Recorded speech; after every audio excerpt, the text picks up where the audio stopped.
Hablábamos, tengo tantas cosas para preguntarte, no va a Sí, alcanzar el por favor. programa. Hablábamos de la imagen de Rusia en Occidente y en el mundo, y una de las asociaciones que se hace con la Unión Soviética está vinculada al espionaje y a la inteligencia. Te quería preguntar, ¿cuánto hay de real en esa imagen y qué sensación hay en la población respecto a esa actividad del Estado? ¿De rechazo o se valora el trabajo que realizan? Y sí, es una de las partes románticas que existen Mm. acerca de, Coincido, de la coincido, imagen. coincido con vos, coincido. Y me parece que la teníamos que aprovechar en un momento. Obvio que si vamos a hacer una lista de todas las cosas en las cuales se acusan los espías rusos, esto debería ser un...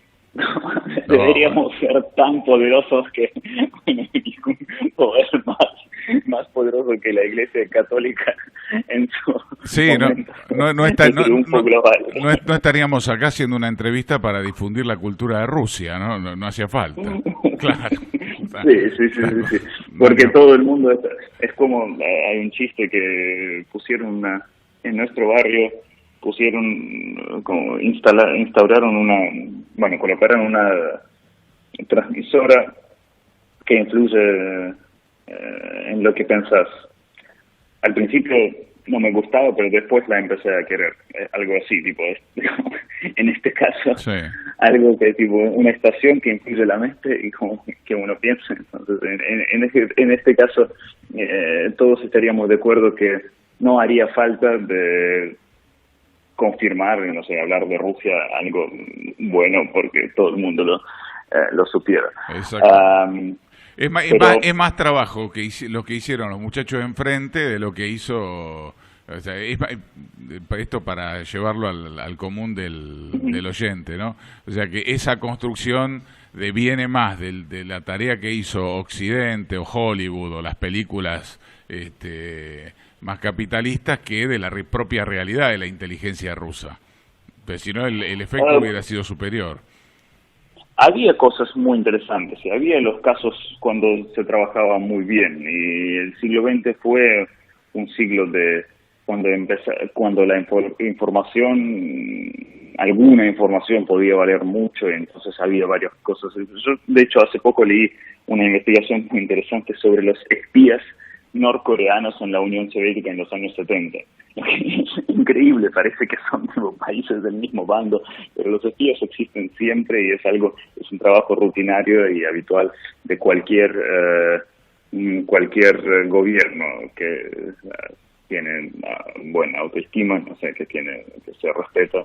Es normal que cualquier gobierno de cualquier país o de cualquier empresa tenga sus órganos de espionaje. Es habitual, es la realidad. Y es lógico, lo Sí, que hoy podríamos llamar las investigaciones de marketing o lo que sea, también son una especie de espionaje. sí, sí. Pero con respecto a lo que se trata de la imagen de la Unión Soviética, es extraño porque durante la Unión Soviética las películas que se filmaban y la imagen que se creaba dentro del país sobre los Estados Unidos fue mucho más amable y mucho más amoroso. Los rusos, los soviéticos, trataban a los estadounidenses con mucho amor. Y lo único que se criticaba es la desigualdad, es que a los negros no los dejan ir a las escuelas, es que los hacen sentar en otra parte del colectivo, es que no los dejan entrar a ciertos lugares, que no les den los mismos derechos, que los pobres ahí sufren mucho más que los ricos, y que, bueno, esto es lo que se lamentaba mucho. La segregación, la discriminación racial, y esto fueron los objetos de crítica, pero fueron tan abstractos que no pueden generar odio hacia las personas. Y justamente las personas fueron muy amables, o sea, los que aparecían en la pantalla, pues, había el amor había varias cosas que se vinculaban con los westerns, con las películas a base de las obras clásicas de literatura estadounidense, tipo Henry y los demás. Ujú. Y esto estaba presente en la pantalla soviética, pero la imagen fue de las personas muy, muy amables. Lo que Sí, se sí. criticaba eran las relaciones. Mientras en los Estados Unidos, cuando pensaban que se critica el comunismo, hacían villanos de los rusos. Encima hacían una imagen errónea de los rusos tan fuerte que ni siquiera para los, no sé, los actores que actuaban de rusos no eran rusos, como eran Dolph Lundgren, ¿no? Claro. Más Sí, sí, sí, germánicos, incluso Arnold Schwarzenegger Sí, sí. en Red Hill. Entonces, Le voy a contar, discúlpame, le voy a contar a los oyentes una realidad respecto del espionaje y la necesidad de que el espionaje exista y sea bueno, y una colaboración en la que Rusia tuvo mucho que ver, de lo que poco se habla, Alexander. Ustedes saben que cuando estalló la crisis del cambio climático, el calentamiento global, fueron los rusos los que tenían la mayor información por su relación con el Ártico, los que tenían más información sobre lo que estaba sucediendo en el mundo con el calentamiento global, lo que es el cambio climático. Y ahí hubo que realizar cooperación entre agencias. Lo voy a decir para que se entienda, porque esta radio tenemos la suerte de tener total libertad para expresarlo. Estados Unidos tuvo que recurrir a Rusia para la información sobre el cambio climático. ¿Por qué? Carecían de ese tipo de espionaje. Y los científicos rusos fueron y son actualmente la cabeza de lo que es el estudio permanente sobre cómo el cambio climático está influyendo en el planeta. Fíjese la importancia de Rusia, ¿no? Esto no se ha leído, uno no lo lee en los diarios, no lo escucha en la radio, no lo ve en la televisión. bueno, de hecho, hablando de la cooperación, sí, durante la primera década del siglo XXI, también Rusia prestó mucha ayuda a los Estados Unidos en la materia de la lucha contra el terrorismo.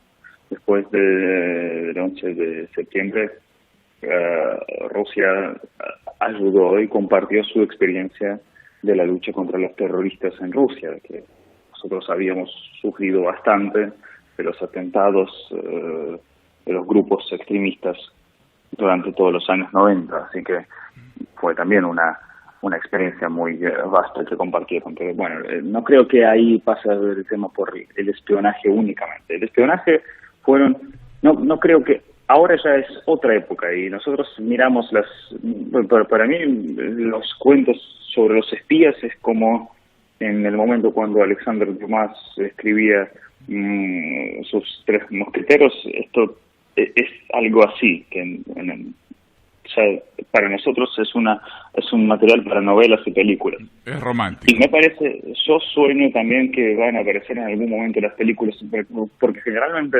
hace poco cuando volé de Moscú a Buenos Aires, justamente tuve la oportunidad de ver 3 películas seguidas de los juegos de espías, algo así, tipo las películas estadounidenses. Sí. Y ahí siempre se trata de que los soviéticos quieren escapar al occidente y que algunos soviéticos del sistema traicionan o justamente están luchando por las ideas de libertad y se entregan a los servicios especiales de los Estados Unidos y tratan de cooperar con ellos con el fin de llegar después a los Estados Unidos y vivir ahí. Yo de hecho conozco mucho más historias contrarias. Y para mí también existen las historias de Kingsfield, el agente británico, un británico que después, el fin de su vida, pasó en Moscú y que hizo un gran trabajo de espionaje a favor de la Unión Soviética. Tenemos muchos casos de otros países y son juegos verdaderamente excelentes de espionaje que nadie sospechaba de estas personas. No sé, del mismo Zorge, un alemán que fue que fue el agente soviético desde China y después en la corte de Japón, estaba siempre presente y informaba a la Unión Soviética sobre los planes de Alemania nazi, siendo un corresponsal de una revista alemana en Tokio.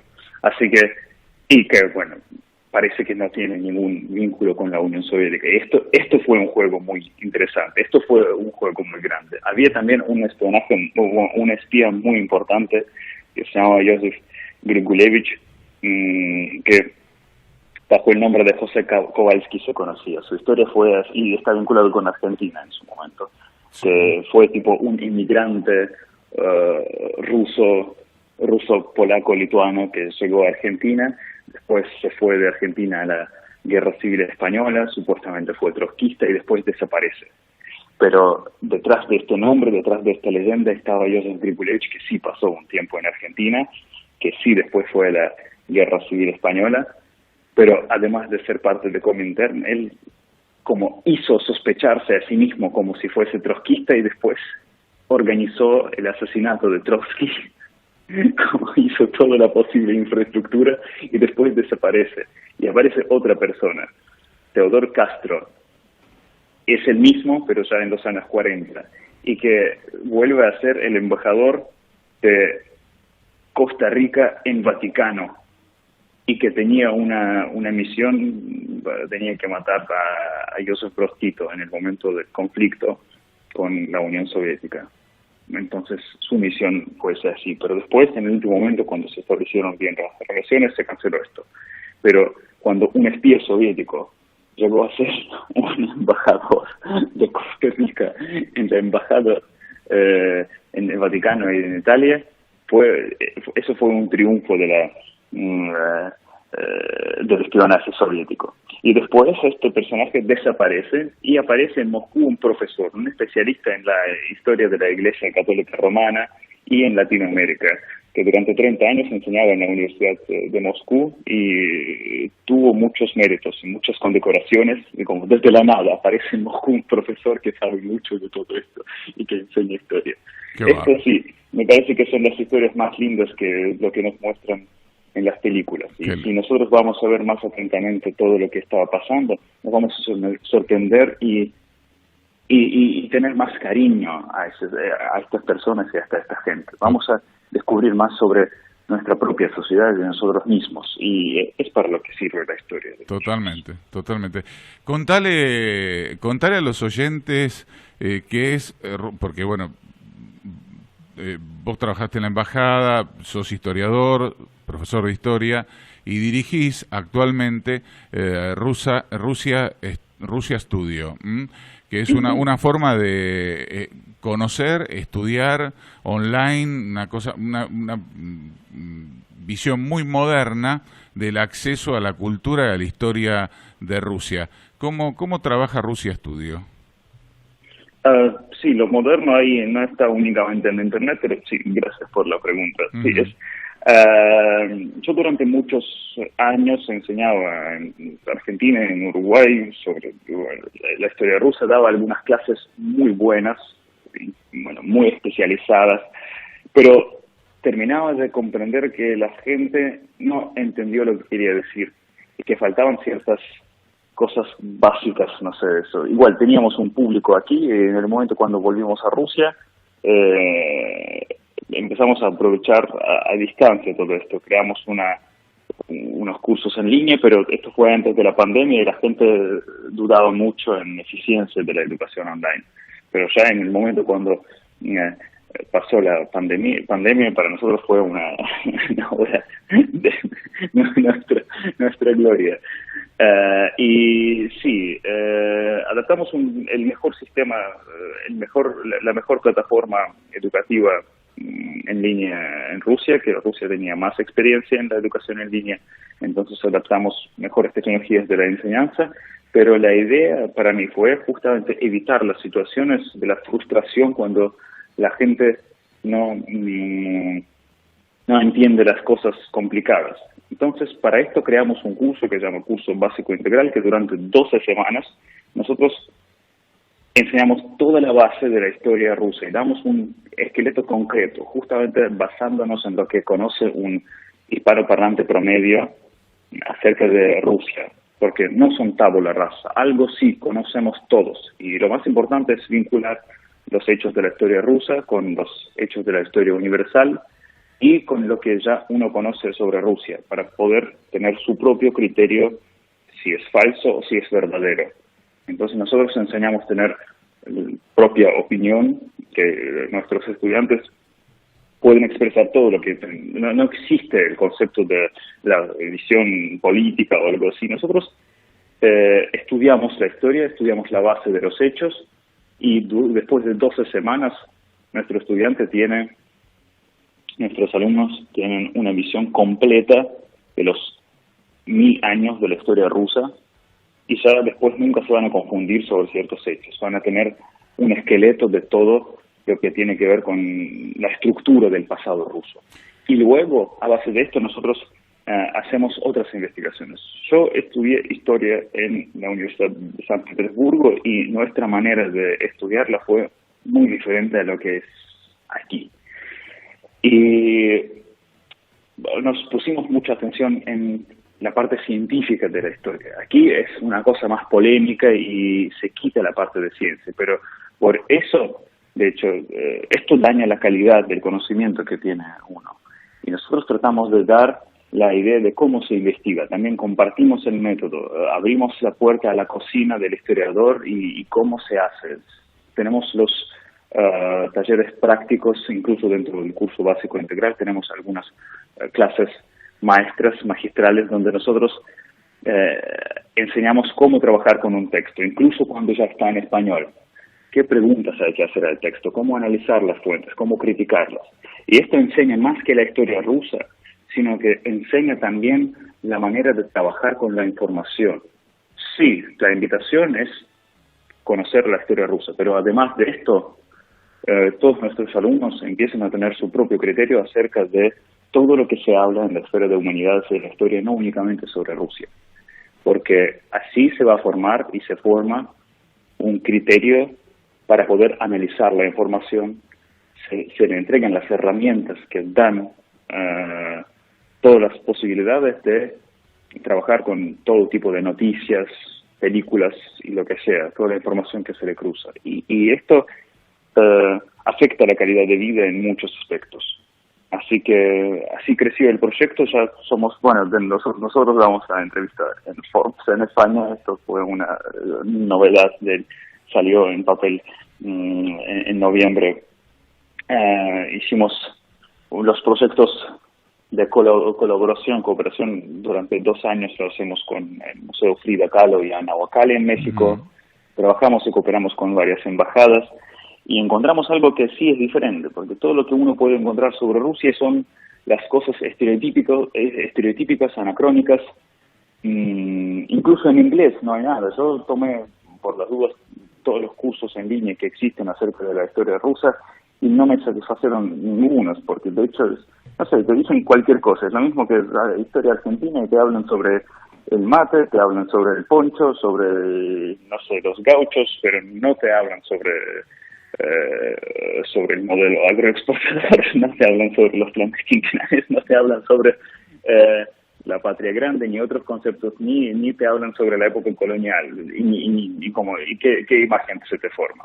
Me parece que lo mismo pasa con Rusia. Todo el mundo, los que enseñan y los que van a los cursos para aprender sobre Rusia, buscan las cosas exóticas y las reciben, pero esto no ayuda de ninguna manera a ellos en su vida, no sé, salvo que van a comprar unas matrioshkas, unas mamushkas en Rusia que no valen nada, pero lo van a comprar con un precio muy alto y lo van a poner pensando que es una reliquia.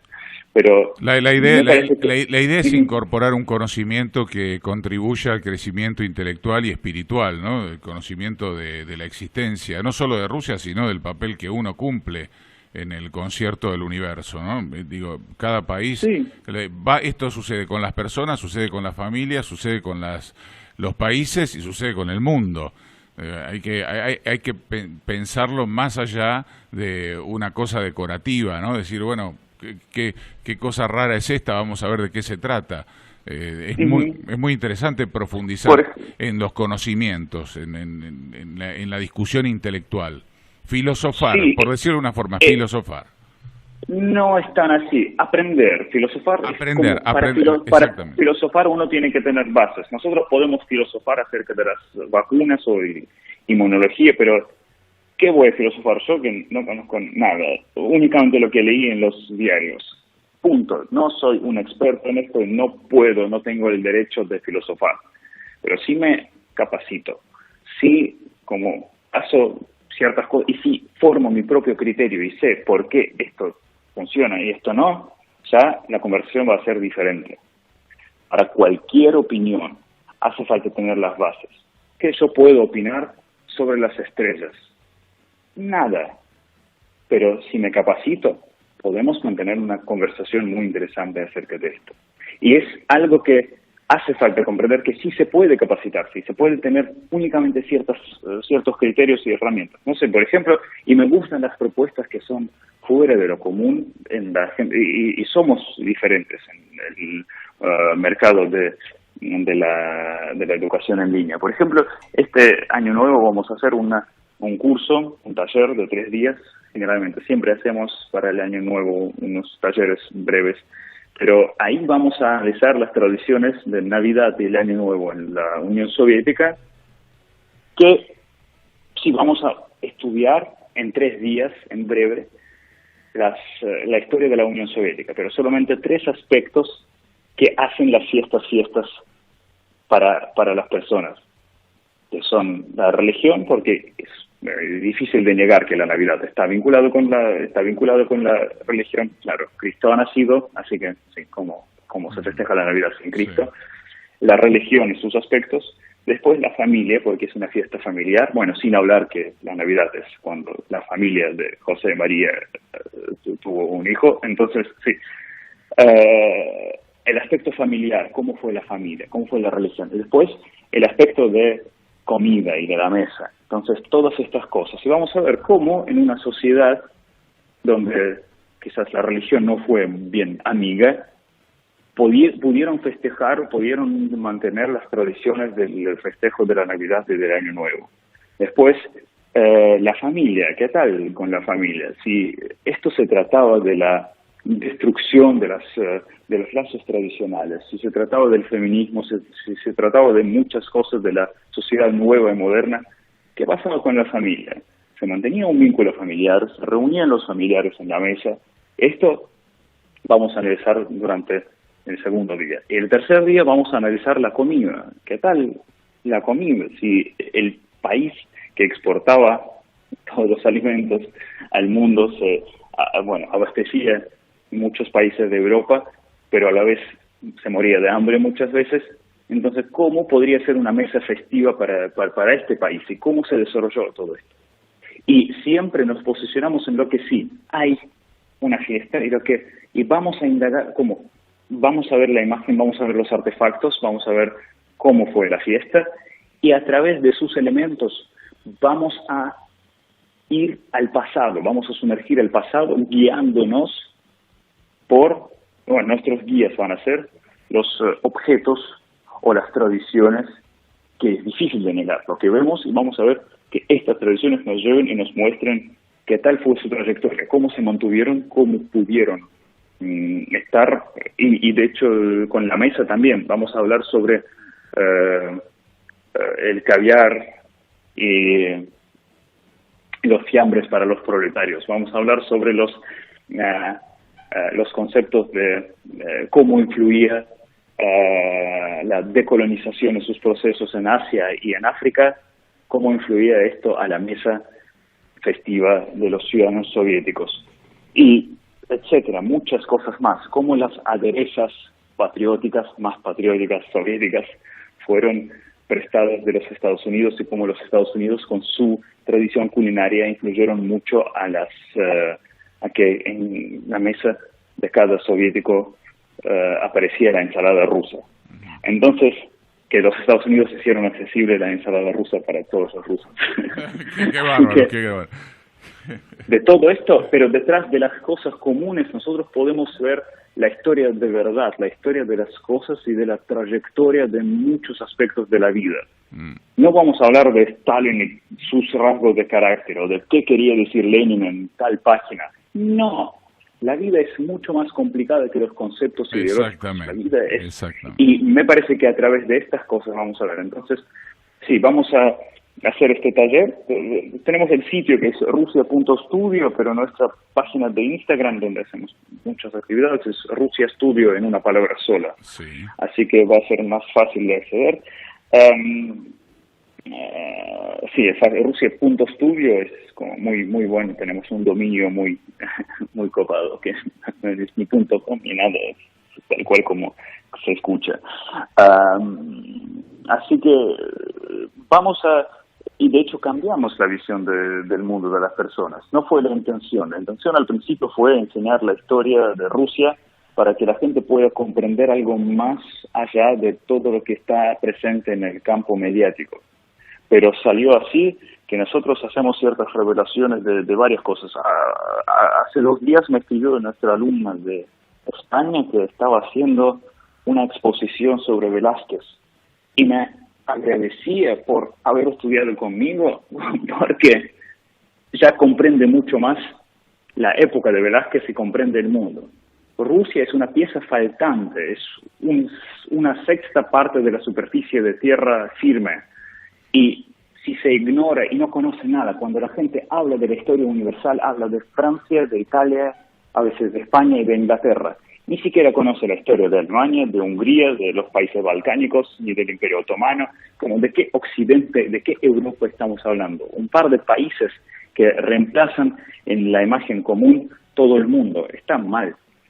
Y me parece que justamente después de, como Rusia es una buena pieza que justamente falta, pero al aprender con nosotros la historia rusa y la historia de sus vecinos, como de Polonia, del Imperio Otomano y de China, porque sí o sí están en el marco de todo, esto da objetividad, da algo que justamente da otra dimensión, da una visión estereoscópica del pasado de nuestro planeta. No vivimos en mundos diferentes. Siempre fuimos unidos, siempre fuimos enlazados y tenemos mucho más en común de lo que se piensa. Así es. Así es. Querido Alexander, quería agradecerte la charla, una conversación profunda, interesante, con diversos temas, y comprometerte para el ciclo nuevo, cuando volvamos el año próximo. Si querés formar parte del equipo, cada tanto te podemos llamar y charlar sobre el trabajo de Rusia Estudio, sobre Rusia, sobre vos, sobre la historia y el significado que Rusia tiene para la humanidad. Bueno, muchísimas gracias. Gracias, Gabriel, y sí, vamos a estar en contacto. Fue un agrado que me has invitado a esta conversación. Es un placer. Gracias. Y gracias por acercarnos a Rusia. Gracias, de todo corazón. Gracias. Gracias. Alexander Dementiev es el director de Rusia Estudio, fue funcionario de la Embajada de Rusia en Argentina, conoce Argentina, estudió aquí en la Universidad de Buenos Aires, charló con nosotros en una extensa entrevista, muy interesante, por cierto. Son las 8:13 en la República Argentina. Desde Buenos Aires, Argentina, transmite RM La 680.